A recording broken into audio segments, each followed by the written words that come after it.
আমরা কেন বন্ধুত্বের প্রেমে পড়ি জানেন? কারণ বন্ধুত্ব আমাদের ভালোবাসা দেয়, যত্ন দেয়, বিশ্বাস দেয় এবং সম্মান দেয়। আর একটা বন্ধুত্ব তখনই সুন্দর হয় যখন দুই পক্ষের সবকিছু সমান সমান থাকে।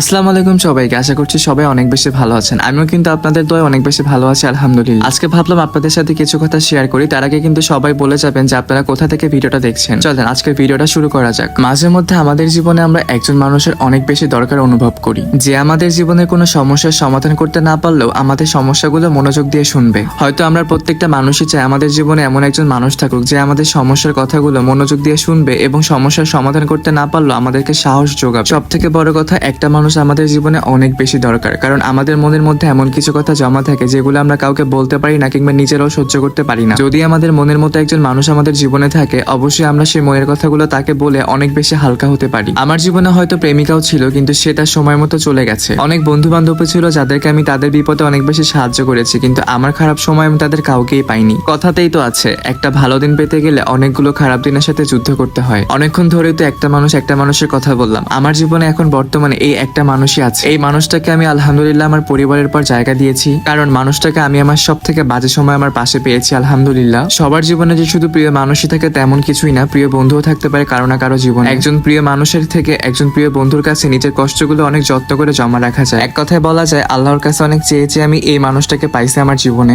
যে আমার বন্ধু কম, আমার ভাই বেশি, সাথে আমার গার্ডিয়ানও। সে আমার দোষ হলে আমাকে দেখিয়ে দেয়, আমার ভুলগুলো ধরিয়ে দেয়, ভুলগুলো শুধরে দেওয়ার চেষ্টা করে। তার সাথে পরিচয়টা অল্প দিনের হলেও তার থেকে পাওয়া জিনিসগুলো আমার কাছে অনেক দামি। এখানে যে আমি গিফটের কথা বলছি তা না, তার কাছ থেকে পাওয়া সময়, সম্মান, তাদের পরিবারের কাছ থেকে পাওয়া ভালোবাসা আমার কাছে এক একটা অমূল্য রতন। সবকিছুর জন্য আলহামদুলিল্লাহ। কে বলেছে বন্ধুত্ব টেকে না? বন্ধুত্ব টেকাতে হলে দুইজনের মেন্টালিটি এক হতে হয়। আমি একটা কথাই বারবার বলবো, বন্ধুত্ব কখনো ছেড়ে যাওয়ার জন্য হয় না। হয়তো দোষ থাকে দুই পক্ষেরই, কিন্তু শুধু দোষী হয় এক পক্ষ। আপনারাই বলেন, এই বন্ধুটার যদি আমার প্রতি টান নাই থাকতো, সে কি চিটাগং থেকে এসে ঢাকায় ভর্তি হতো? এই দিনটি ছিল তার ভর্তি হওয়ার দিন। আমার প্রতি যদি তার ভালোবাসা কিংবা শ্রদ্ধাবোধ নাই থাকতো, সে কখনই নিজের পরিবার, নিজের শহর ছেড়ে অচেনা শহরে আসতো না। আজকে মনের অজান্তে অনেক কথা বলে ফেললাম। সবাই আমাদের দুই বন্ধুর জন্য অনেক অনেক দোয়া করবেন। আজ এই পর্যন্তই, সবাই ভালো থাকবেন। আল্লাহ হাফিজ।